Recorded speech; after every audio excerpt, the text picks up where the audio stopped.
this is a good business for somebody up and coming. Maybe you want to get your kids involved in high school and say, hey, our goal is to get you where you don't have to work. You don't have to go work a job. You can run this business and cash flow and pay for your university if you want to go to school. It could be for somebody who's making high income W-2 and needs some write-off. It could be somebody who is retiring and their Social Security and their pension or whatever they're getting is not going to pay the bills, right? And so there's so many use cases where vending makes sense, and you can run this business if you have another business, right? I have 2 businesses right now, but I could also run this business because it's not going to, there's ways and systems that you can put in place by getting drivers, and I could literally do most of everything from my computer and my phone. Yeah, everyone has their own bias. I started in the multifamily industry mainly because that's what was being built around the University of Oregon where I live. But if you have connections to schools, like let's say you are a teacher and you can get in with booster clubs for revenue share, kind of back to the nonprofit example or whatever, then go that route. But I always kind of recommend start with who you know, what you know. Do you know someone that runs a bunch of car dealerships, runs a couple hockey rinks, whatever it may be, that's kind of your niche. At the end of the day, all you need is a place that's going to have a full parking lot. And that's what don't overthink how many units or how many kids in the school. If it has a full parking lot during the day, the place is going to do well. All right. I'm excited now. I want to do this. I'm going to get my wife involved now because now our baby's 7 months old, so she can start. Yeah.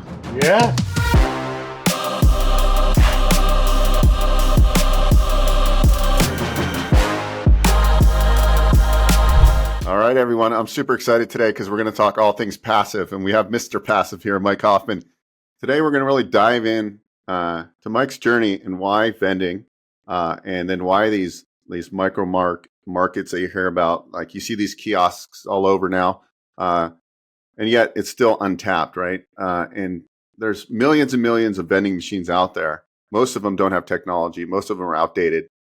And if you're a corporate professional and you're looking for some tax strategy because there's something called Section 179, you're looking for a business which is scalable and you can run from your phone with technology, then this is the episode for you because we're going to dive into it. We're going to dive into vending and why vending is a great complement to your real estate investing business. A lot of the viewers are business owners or aspiring business owners or real estate investors. Before I got into doing the SBA and the business advisory stuff I started 26 years ago doing residential home loans. Then I got into the investor space, and then I got bored of all that, and I said, God, there's a better way. And that's when I really thought about operating businesses. And I've been looking at vending for a long time because I think it's just a very simple, predictable business. Not too many pain points. Obviously, every business has certain pain points, but I think this is a very controlled business and measured. And it's going to be interesting to find out about Mr. Passive's, how he started, how he set up his structure, and he actually has a full kind of A to Z coaching or mentoring program or cohort, whatever we're going to call it, where they actually have cold callers, they have emails, they're helping you find locations. So that's very exciting because I know looking at this business, for me, my pain point was okay, I like the idea. I'm a little bit nervous about having to go out and find the location because it's all about location, getting the right machines in the right locations. I think servicing the machines is fairly easy. I would be worried about a little bit of technology, but I know the vendors provide tech with everything. So I like the micro market kind of niche because I feel like there's not too many moving parts with those machines. So you're going to have less tech issues. So without further ado, Mr. Passive, welcome to the show. Well, thanks for having me. Excited to be here. All right. So let's dive into this. So you were in corporate basically, and you're like, I'm having a family. I want to have more time. I want to create passive income. Like everybody wants passive income. Obviously, passive income takes work up front, and then it becomes more and more passive as you go because you can put systems in place. So I think you started in real estate with short-term rentals. Mm-hmm. Kind of walk us through how you came into vending. Yeah, so I was working, I guess if you want to call it corporate America, W-2. I think I was working like 80 hours a week at the time, and got my first rental back in the Midwest. And this is back in 2014. And Beau, I didn't know anything other than the 1% rule. So I was like, okay, this thing's a 70 grand rental. I'm going to rent it out for $950. Like the numbers will work because it's above 1%. Obviously, those deals are hard to come by today. But at the end of the day, like what I realized is the hardest part of buying and breaking into real estate was the upfront cost. Like I couldn't keep doing 20, 25% down on these rentals and scaling my portfolio the traditional way without maybe some creative financing or something like that. So, as part of my W-2, I did a lot of travel and I was in airports and I would see these archaic old school vending machines and I'd pay $5 for a bottle of water that I knew cost 25 cents from Costco. And someone was making money off me on that machine and they weren't working, quote unquote, working when I bought that machine or bought that bottle of water. So I kind of went down this just deep dive on vending, unattended retail as an industry. And, it kind of took off from there. Awesome. So you started with regular vending machines first, traditional sodas, cookies, candy, protein bars. And then when did you make the switch into like a more the what did you call them? Unattended? Unattended retail, yeah. Yeah. So, you look now, like in Vegas, you go through the concourse there, and there's literally a 7-Eleven that the gates just open up once you swipe your credit card. You don't check out with anyone. Like it's literally an unattended a retail store right in the middle of the airport. But I went down this path, and I think I got into vending in 2018 with the traditional. You enter in the code, and the motor spirals out the Snickers bar down in the chute, and you grab it. And the technology's just been it's a disruptive industry right now. It's also why I'm super bullish in it, is it's been just rapidly changing so quickly. So I think I got into micro markets maybe 3 years ago, and the biggest thing with kind of that concept is it just increases the transaction value. So you could have the same location that you had. In fact, we had a vending machine in a location, pulled the machine, entered in a smart machine where they can just unlock the door with their credit card and grab whatever they want and walk away. And I think our transaction values increased by 60% just because rather than having to re-enter a code after you grab a drink to now grab a bag of chips, you can just open the door, grab whatever you want and walk away all at the same time. So what do you so instead of $2.50, your average ticket is becoming 5, 6, 7, 8, 9, 10, 15. $7. Yep. And so am I able to track all my sales daily right on my phone? Oh yeah. Yeah. We have machines all over. In fact, I bought a route. I live in Oregon. I bought a route in Chicago, and every morning I'll just wake up and like scroll through and I'll be like, oh wow, like all the machines down in the loop are, here's the hot ones, here's what's sold, here's, kind of time of year stuff. Like in those machines during the summer, we would put in sunscreen and like these higher trend, laundry pods we'd be selling for $15 a pop. And now we're putting Dayquil, NyQuil packs in there for $30 a pop. And what about somebody who's super busy? They like the business model. Can they find like a part-time old timer or college kid? What's the process to making this more and more passive? Yeah, that's the big thing. We call it the Accelerator, but what we do is we help people not just like focus on the right leads to put these machines in, but also like how do you systemize the operations? Because like I'm a big believer in, let's find the location, then let's start systemizing and delegating that process, whether that's, your first hire as a part-time college kid that is part of the gig economy. What people don't realize when we list these jobs online, like we're getting a lot of DoorDash and Uber people that are applying because the thing they love about it is we don't care if you stock on Sunday or Thursday or at midnight or at 5 a.m. It just needs to be done. And so in these markets or these marts, a lot of times I'm seeing like sandwiches and so forth. So how do you find those vendors and how do you make sure it's fresh, and what's the strategy behind? Because those are, I'm assuming that our, vending to me is average. I'm just going to call it average sale or average vend, at the mart. Average transaction is X amount, and then cost of goods sold, right? And then you might have some general liability insurance and some gas. there's not a lot of moving parts to this. So when I'm looking at like top line revenue, I'm going, okay, every time somebody pulls or opens the refrigerated door and swipes their credit card, that's going to be about $7. And so cost of goods is at like 45, 50%. No, it's closer to 30, 35. And then, yeah, like you said, there's some fees like insurance and liability. Let's say the property doesn't have Wi-Fi, so you need to do a data router, which is super simple, but that's like $20 a month per location. So kind of our margins, if you're going to stock it yourself, you can probably get 50, 55%. If you want to hire someone like me and make it truly passive, like you're probably walking away with 40% of, if you got a machine doing 2,500, or let's just do simple math, $2,000 a month. If you stock it yourself, you could probably take home anywhere from 1,000 to 1,200 bucks. If you hire someone, you're probably bringing home 800. And that's, you're saying for unattended retail? Yeah, it's just for like one location. Yeah. One machine. So if I want to net 10 grand a month, I'll need, 8 to 10 machines. And then there's going to be some that perform way better. Some perform, average. And the idea is to get those, we want to find those locations where it's going to be the, top quartile. Not everyone's going to be the top performer, but as you start learning the market, you're going to be able to figure the high performance. That's interesting. And so so then you've had a lot of success doing it on yourself. And then you developed this program to help people from A to Z because you saw everybody wants to get into the business and they don't know where to start, right? And so talk us through how that came to be and like what does it look like today? Like if somebody obviously I'm very interested in vending. If I wanted to come into and join, what does that look like for me? What do I have to learn? What makes me a good student of yours so I can get rolling and get 10 of these machines up? The one thing I like to say too is why I like this business. It's financeable, right? You can get equipment finance deals.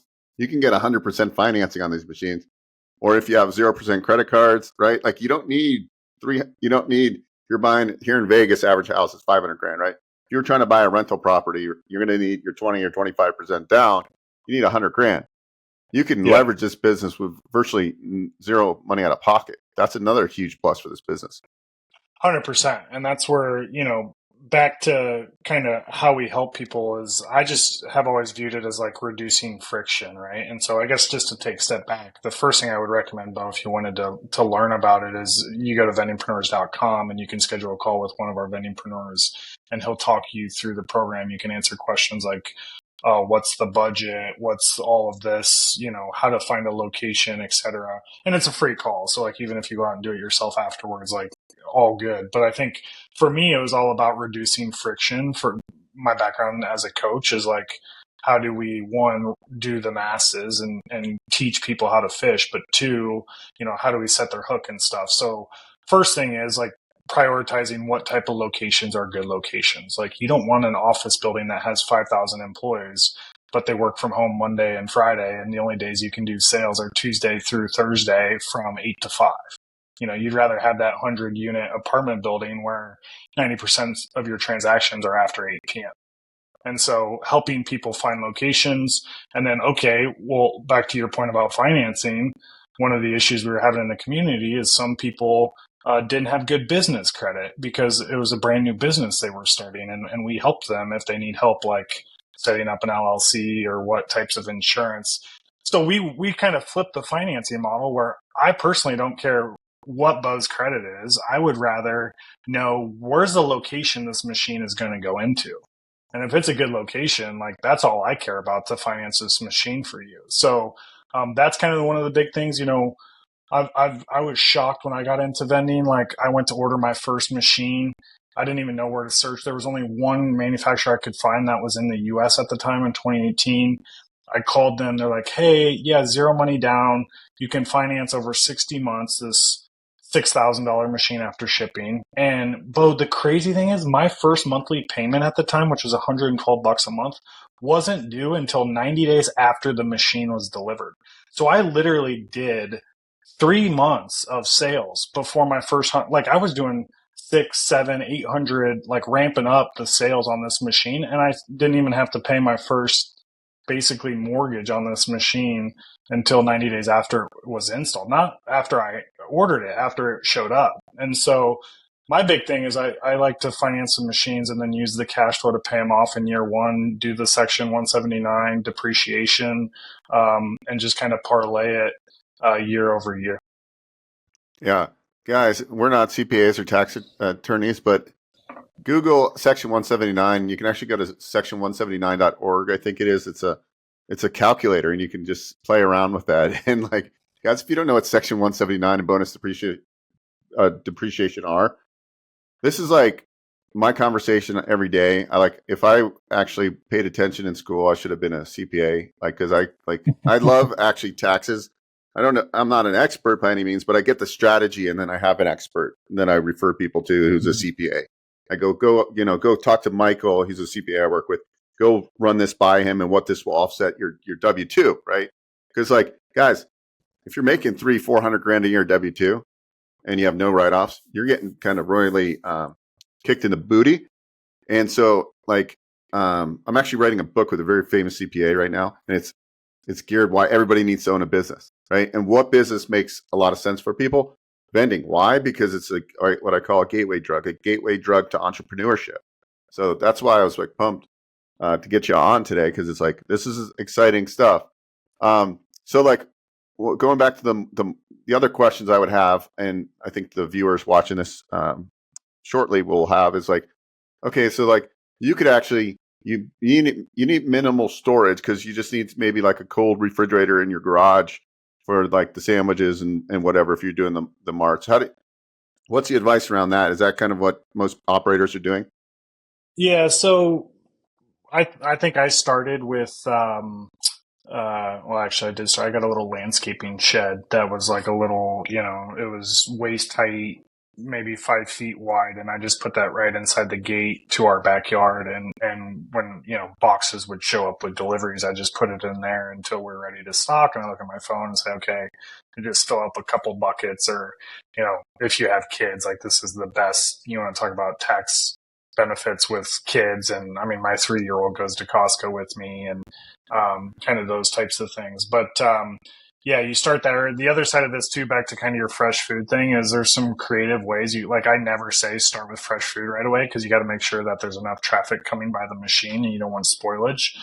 But there's actually some creative ways. So if you get burritos frozen, they usually have a 14-day shelf life once they're thawed out. So if your market has a cooler, you just leave them frozen in your freezer, and then when you put them out in your market, your shelf life is 14 days, which is plenty of time. And you might start with 2 salads that have a 7 to 9 day shelf life, but you're not going to take up 3 rows of salads until that's what's the hot ticket item. Because the other side of this with the coaching in the program is teaching you how to double down on what's working and remove anything that's not selling through the time.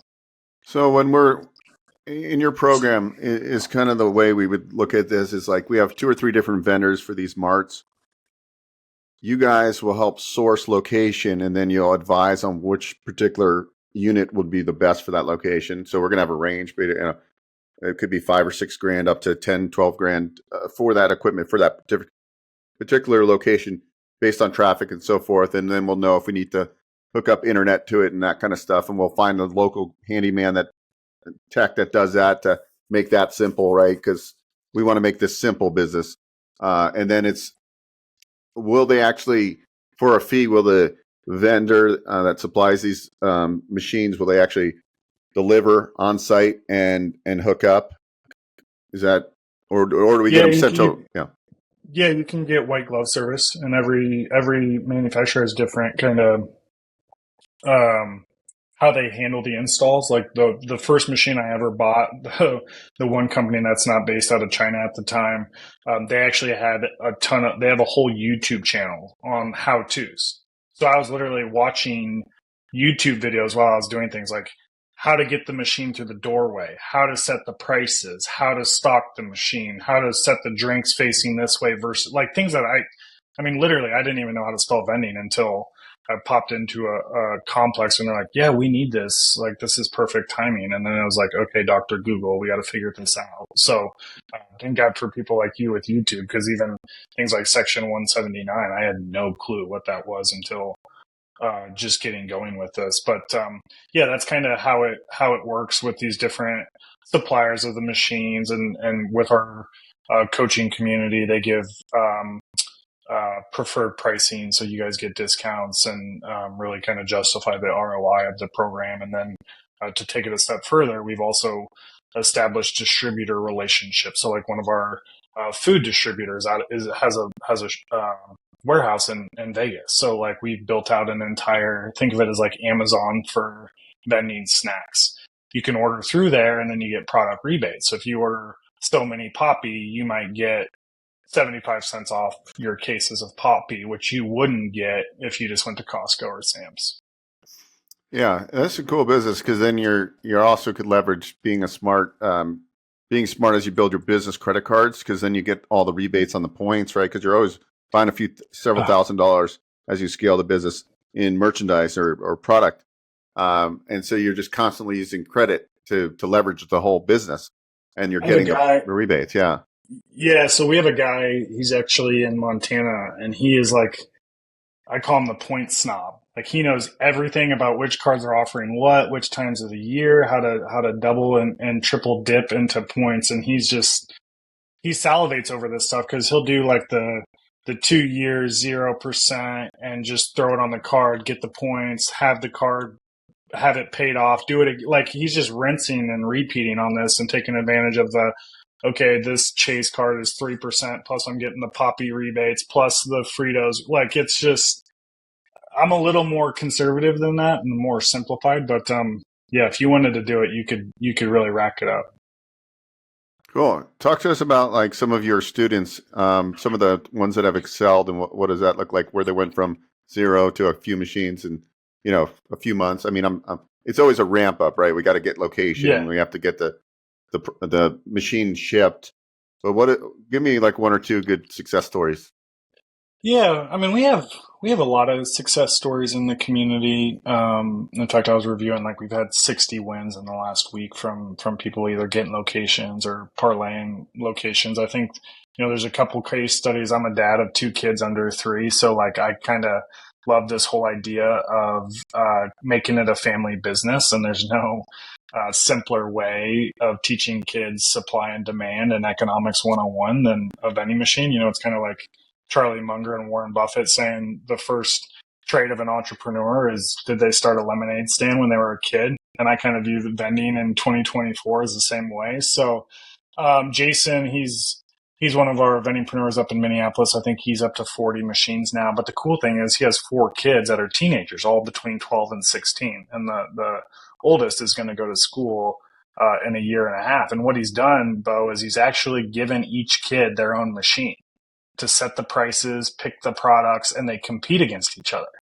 And so it's really created this culture in their family of like, okay, you want to do Diet Coke, but you want it to be cans versus bottles, but you can only charge $1 for a can versus $2.75 for, like, it's just this whole, it's a real world MBA for their kids. So that's a cool case study. We have other ones. I mean, we have, firefighters, teachers, other people in the community. My big thing with this is kind of what I was talking to you about with YouTube earlier is like, if you don't go all in, you never know how quickly you can ramp it. And that's why I think for our best, most successful students, they've really kind of grabbed the bull by the horns and just kind of taken initiative to have success. That's pretty cool to scale to 40 machines. And so, So walk us through. Do you have like in your program? Is there some core curriculum that's kind of recorded, and then there's like you do like live coaching, once or twice a month, or what does that look like?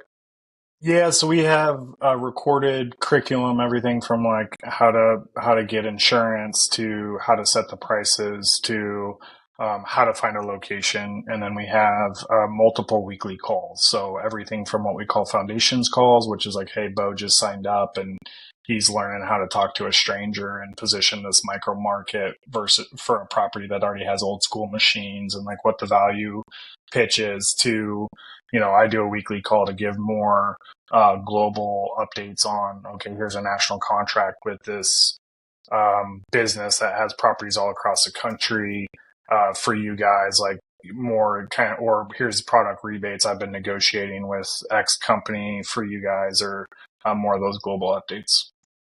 Okay, and so do you have like different tiers? Like you have just kind of like the educational component of it, and then the masterminding, and then you also have kind of done for you type of services where you actually help locate and all that.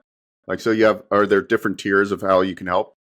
Yeah, it's basically a do-it-yourself and then a done with you. Yep. So a do-it-yourself is like, hey, Beau signs up. He's going to go out hunt himself. He thinks he can figure it out. Blah blah blah. You still get access to all the machine discounts, all the kind of the playbooks in the community, the weekly calls, and then we have a kind of what we call an accelerator, which is more of a done with you, where we'll throw gas on the fire with email campaigns and stuff.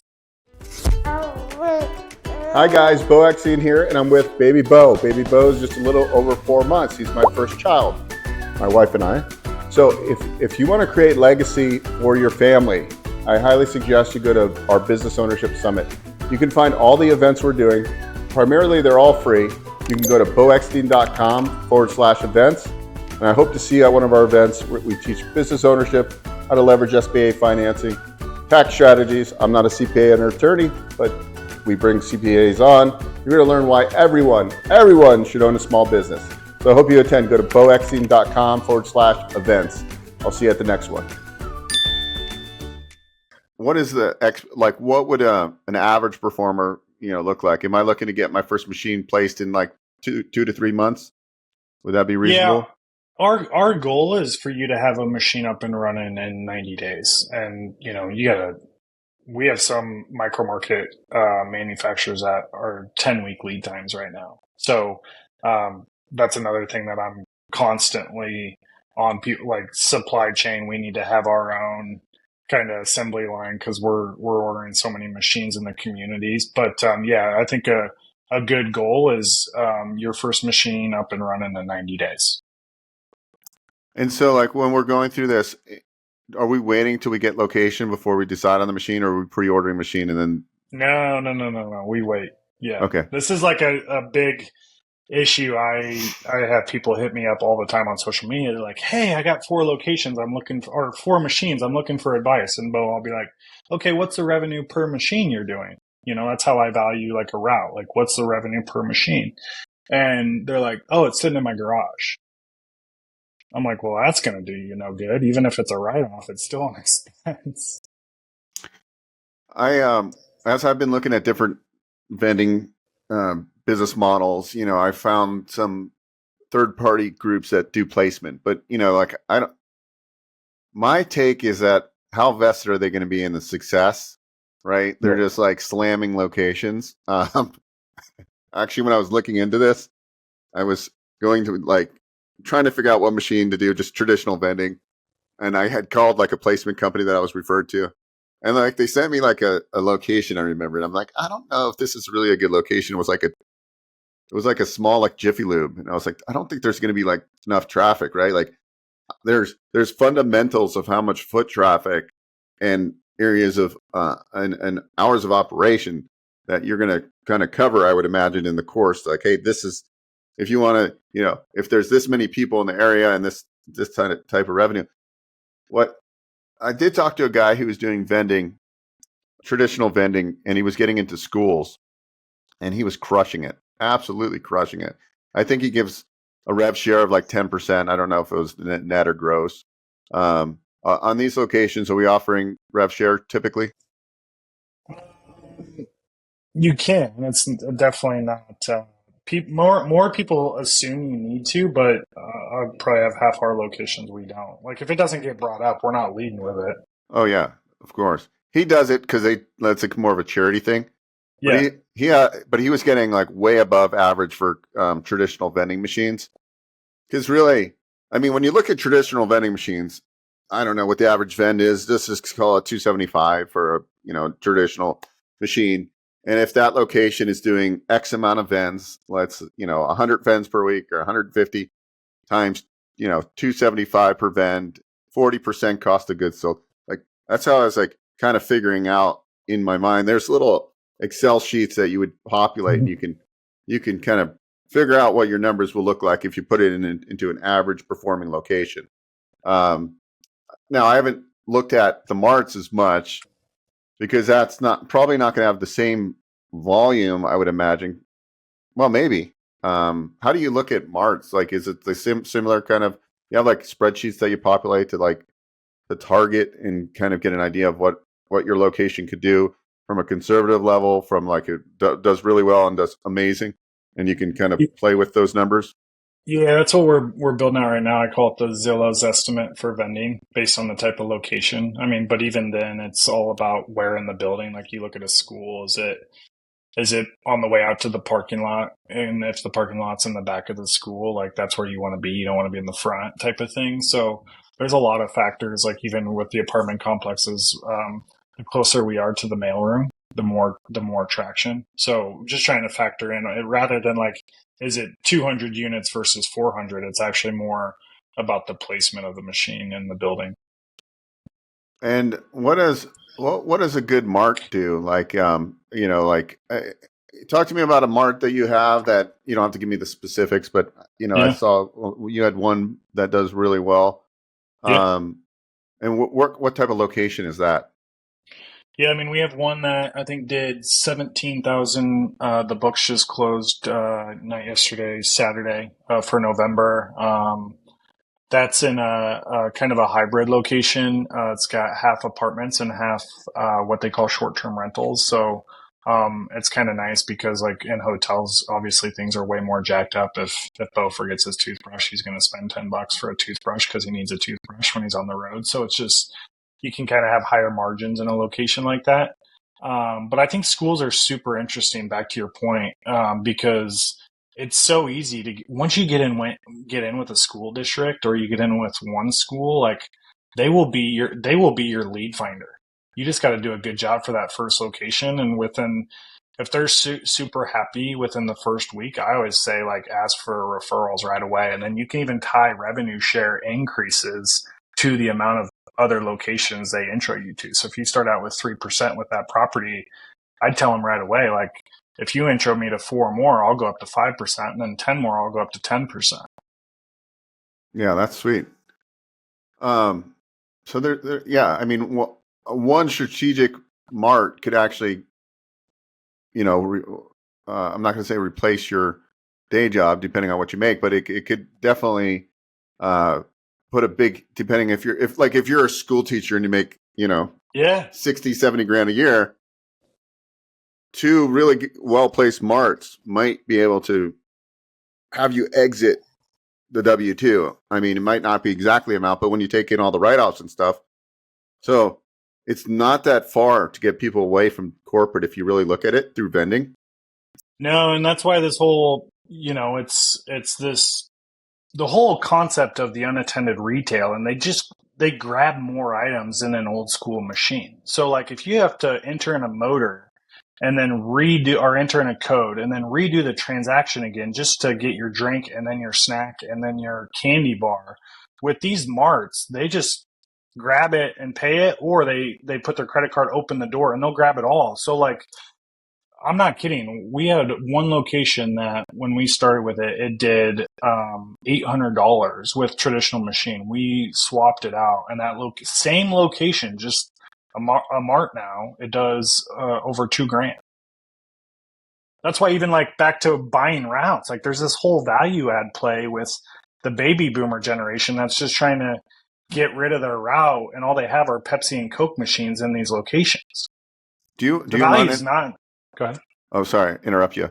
Do you run any of these like remotely? Like, Oh yeah, I I know bought a you're in route in Oregon. Chicago. Yeah. I bought a route in Chicago, and it was doing $8,000 when I bought it in May, and we just hit $30,000 for November. Wow. And then so you just found a good boot on the ground type of person? Yeah, and just doing the land and expand, like it's like flipping homes. It's like I don't even care about that Coke machine. I care about the location. I'm gonna swap it out. and you can even use kind of a JV, like if you found like I mean, because you have a network now, but if you found like a young person that's Yeah. really go getter, you could say, hey, look, I'll give you, a portion of the profit share. And then Yep. eventually you can buy in to equity. And then this way they're vested, right? Because that was the tough part about me investing in out of state. Like years ago, I always grew up on the West Coast, California. Then I live here in Las Vegas now for the last 5 years. I started buying in 2014, I think, a bunch of, I used to do a lot of house flipping and stuff. I bought a bunch of rentals in South Bend, Indiana, because it was cheap and, it was about by Notre Dame. It was great because I bought them so cheap and the cash flow looked great. But the problem is when you have property managers and like I like being able to kick the machines. I think I start local, obviously. Yeah. Um, but once you get your comfort and then you can build your team and get the right people involved, I think it's a little. What I didn't like about out of state investing for long term rentals is that you're kind of bound by property managers there because there was a lower price point. You need boots on the ground, but a route. How did you go about finding somebody for the route? Did you keep the person that was working there and just incentivize them more? No, I found someone new, but this is kind of back to the way I like to structure things is like crawl, walk, run with these new hires. So we'll definitely offer profit share and then eventually equity incentives with long term. But like, yeah, we'll do a 90-day trial, and I mean, we'll kind of target. It's either going to be those people that want a couple extra hours a week, and they might stalk at night. Like we have a nighttime stalker, and then we have.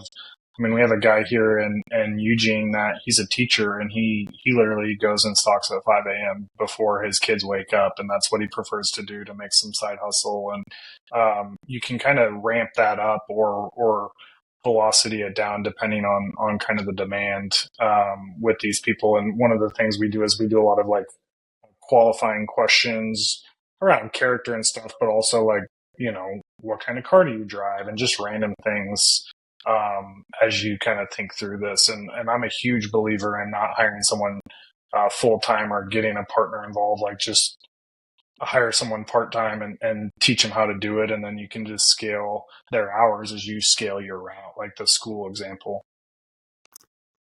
Yeah, this is great. And I think I live in a good market for vending in Mars because we got Henderson. We have a lot of people moving here. We have like almost 3 million people.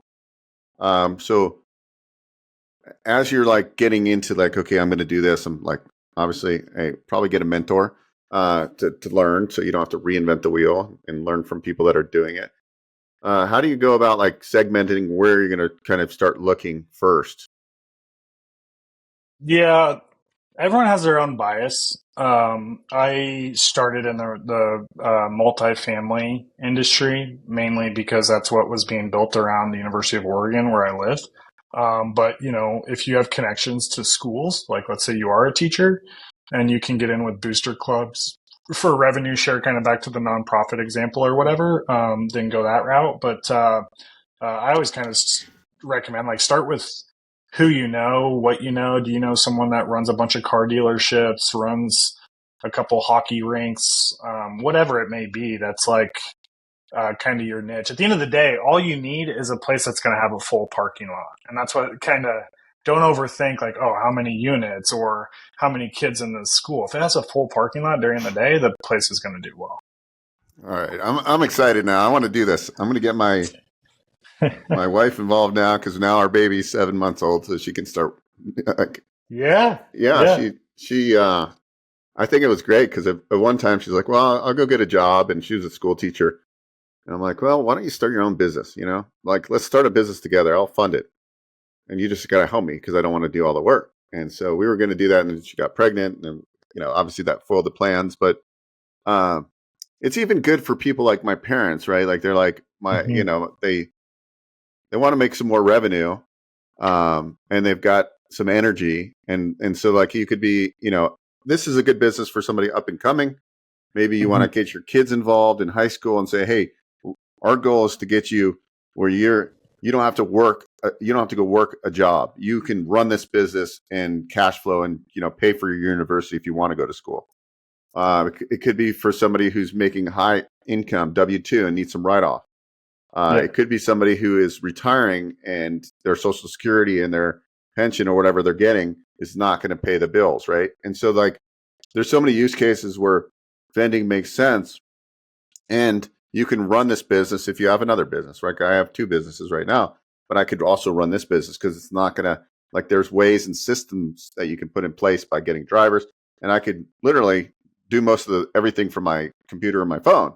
And then as you grow, you have a little bit of, you have some storage constraints. So where, maybe that encourages you to buy a bigger house with a detached garage where you can have a cooler in there, more write-offs, right? Like, so yeah, this is very exciting. So why don't we do this? Why don't we put a link to your school community below, and then maybe we can, if somebody wants to join your coaching program, we'll maybe put some link there. Maybe get a special deal. We'll see if I can twist Mr. Passive's arm a little bit. And let's do it. Yeah. And so first, guys, go check out his free community. There's a ton of information. Got in there and I was looking around. It's a very active community over on school. And then, if you're serious about it, guys, just, invest in yourself. That's what I always do. I can't tell you how much I invested over the last couple of years. And every time I make an investment in myself, it pays dividends if you follow through with it, right? Like, at the end of the day, you got to follow through with it. You can't go through the course and not take action. I mean, people get excited, but then they get scared to take action. I'm more of like, hey, let's do it and then take action and reap the rewards. What's your closing kind of feedback on the industry, the trends that you see, and what you're most excited about? Yeah, I think the feedback I have is like it's prime for disruption. So go out and take it if this episode interests you. People will be like, oh, well, isn't the market saturated where I live and this city? And I'm like, yeah, with old school machines. Like that's the whole point. Like it's kind of a disruptive industry right now, and then.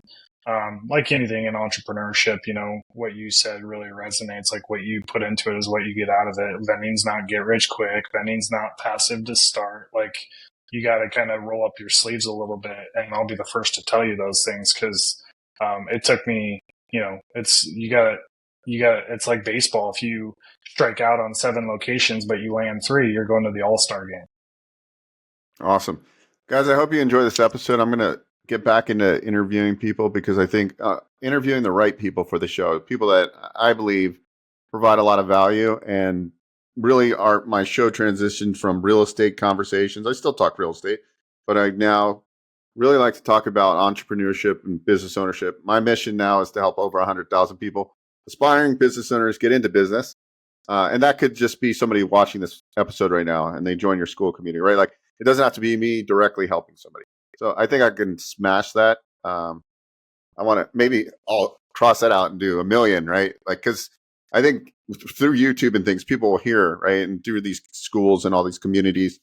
But guys, anybody can do it, right? Like the tax code was meant for small business, was written for small business owners, not W-2 employees. Like I talk to so many of you every day and you're all like discouraged.